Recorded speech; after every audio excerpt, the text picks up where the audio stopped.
रहीम अल्हम्दुलिल्लाहि रब्बिल आलमीन वल आक़िबतु लिल मुत्तक़ीन वस्सलातु वस्सलामु अला सय्यिदिल अंबियाइ वल मुरसलीन सय्यिदिना व हबीबिना व हबीबि रब्बिल आलमीन मुहम्मदिन व अला आलिहि व अस्हाबिहि व मन हदा बिहदिहि इला यौमिद्दीन। क़ाल अल्लाहु तबारक व तआला फ़ी किताबिहिल मजीद वल फ़ुरक़ानिल हमीद फ़अऊज़ु बिल्लाहि मिनश शैतानिर रजीम बिस्मिल्लाहिर रहमानिर रहीम।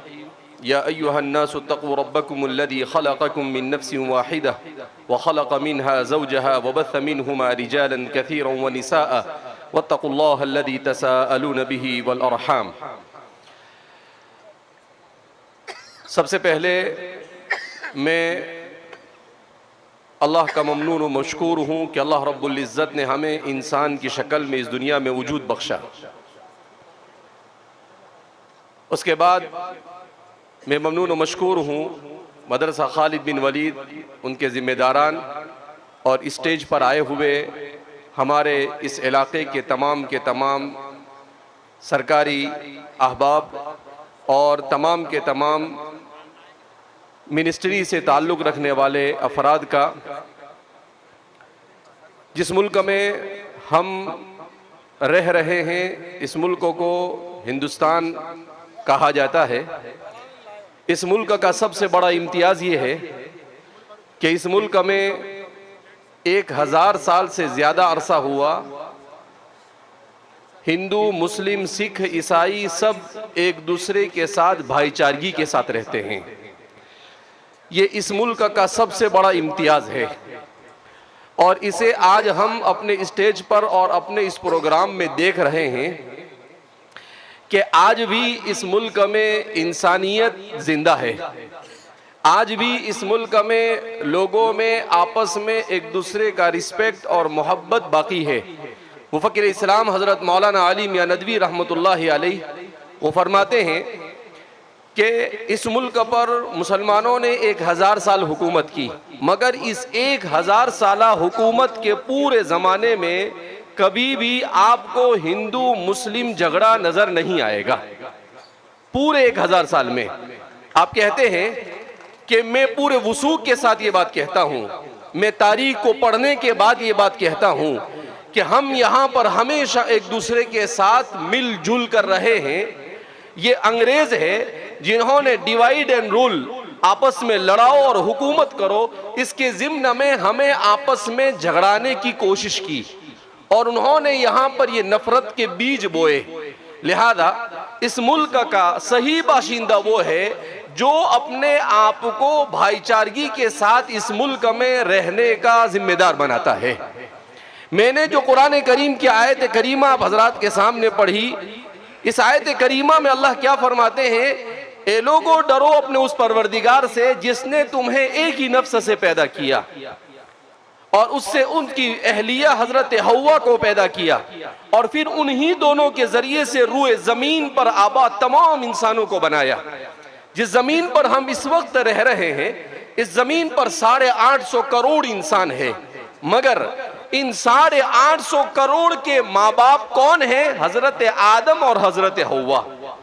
अगरचे दूसरी किताबों में कहीं पर एदम और कहीं पर हेवा और अलग अलग उसके नाम दिए जाते हैं, मगर दुनिया के तमाम मज़ाहिब इस बात का एतराफ़ करते हैं कि सारे इंसानों के जद्द अमजद हजरत आदम और हव्वा है। उन्हीं दोनों से इस दुनिया के अंदर में इंसानों की नस्लें चली है, जिसको कुरान ने बयान किया वबस्स मिनहुमा रिजालन कसीरन व निसाअ, कि उन दोनों के जरिए से हमने मर्दों और औरतों को जमीन पर फैला दिया। तो ये सब के सब, चाहे किसी भी मजहब से ताल्लुक रखते हो, दुनिया के किसी भी खित्ते और किसी भी मुल्क से ताल्लुक रखते हो, चाहे काले हो चाहे गोरे हो, किसी भी किस्म के हो, सब के माँ बाप ये एक है और इन सब को पैदा करने वाला भी एक है। लिहाजा इस बिना पर एक घर में जैसे आपस में मोहब्बत और मवद्दत के साथ रहते हैं, इसी मोहब्बत और मवद्दत के साथ हमें इस मुल्क में रहने की ज़रूरत है। अगर हम इस मुल्क को दुनिया का सुपर पावर बनाना चाहते हैं, तो अगर हम ये चाहते हैं कि ये मुल्क तरक्की करे, तो ये मुल्क मोहब्बतों से तरक्की करेगा। मुफक्किर इस्लाम हजरत मौलाना अली मियां नदवी रहमतुल्लाहि अलैह वो फरमाया करते थे कि जब तक के मोहब्बत और दर्द बाकी है इंसान के दिल में, वहां तक के इस रूए जमीन पर बसने वाला इंसान इंसान है। और जिस वक्त इंसान के दिल से दूसरे इंसान का दर्द खत्म हो जाएगा, दूसरे इंसान से मोहब्बत खत्म हो जाएगी, उस वक्त अगर करोड़ों इंसान भी हो तो उन्हें इंसान नहीं कहा जाएगा, उन्हें जानवर कहा जाएगा। लिहाजा इंसान बनकर जिंदगी गुजारने के लिए इंसान और नफरत, झगड़ना और खाने के लिए, कुर्सी के लिए, अपनी दूसरी चीजों के लिए झगड़ना, ये ऐसे जानवरों का काम है जिनके पास अक्ल नहीं, जिनके पास शऊर नहीं, जिनके पास समझ नहीं। जिसको खालिक और मालिक ने अक्ल दी हो, जिसको खालिक और मालिक ने दिल दिया हो, जिसको खालिक और मालिक ने अपने हाथ से बनाया हो, क्या वो भी अपने दिल में नफरत लेकर घूम सकता है? क्या वो भी किसी दूसरे को मारना और किसी दूसरे की तकलीफ को पसंद कर सकता है? कुर्बान जाइए मेरे और आपके आका अहमद मुस्तफ़ा मोहम्मद मुजतबा सल्लल्लाहु अलैहि वसल्लम की ज़ात अक़दस पर। एक मौके पर हजरत अबू मूसा अशअरी रज़ियल्लाहु ताला अन्हु फरमाते हैं, हुजूर ने फरमाया तुम में से हर एक के ऊपर सदका वाजिब है। तो एक सहाबी खड़े हुए और कहने लगे, ए अल्लाह के रसूल सल्लल्लाहु अलैहि वसल्लम, हम में बहुत सारे लोग ऐसे हैं कि उनके पास कुछ नहीं होता है, वो खर्च नहीं कर सकते हैं। तो आपने कहा कि हलाल तरीके से कमाओ, अपने ऊपर भी खर्च करो, और जो कुछ बच जाए इंसानों के ऊपर और अपने दूसरे जरूरतमंदों के ऊपर खर्च करो। तो फिर एक सहाबी खड़े हुए और कहने लगे, ए अल्लाह के रसूल सल्लल्लाहु अलैहि वसल्लम, अगर किसी के पास ऐसा न हो सके तो आपने कहा कि वो किसी जरूरतमंद की मदद करे। जिस इंसानी मुआशरे में जिसको भी जरूरतमंद महसूस करे कि कोई आदमी जा रहा है, वो चल नहीं सकता है, आप उसको सहारा दे दे, कहा यह भी सदका है, इससे भी उसको सवाब मिलेगा। तो फिर किसी ने कहा अगर कोई ये भी ना कर सके तो आप सल्लल्लाहु अलैहि वसल्लम ने कहा कि अपनी जात से अल्लाह की किसी मखलूक और किसी दूसरे इंसान को तकलीफ ना पहुंचाए, इस तरह से वो रहे। आपकी तालीमात आप देखिए क्या फरमा रहे हैं कि ये भी सदका है कि अपनी जात से किसी दूसरे इंसान को तकलीफ न पहुंचे, किसी दूसरे इंसान को नुकसान न पहुंचे। आज हमारा मुआशरा कैसा मुआशरा हो गया है?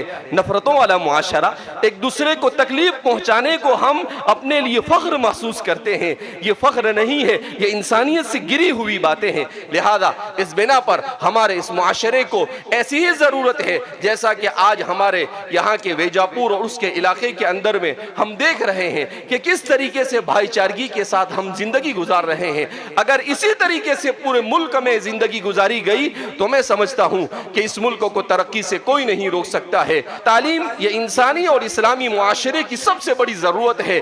जब तक कि हम तालीम पर तवज्जो नहीं देंगे, वहां तक कि हमारा मुआशरा ये अच्छा मुआशरा नहीं बन सकता है। लिहाजा तालीम और तरबियत ये हमारे मुआशरे की सबसे बड़ी जरूरत है। माँ बाप इस पर अपना फोकस करे कि अपने औलाद को सही तालीम और तरबियत की तरफ मुतवज्जे करे।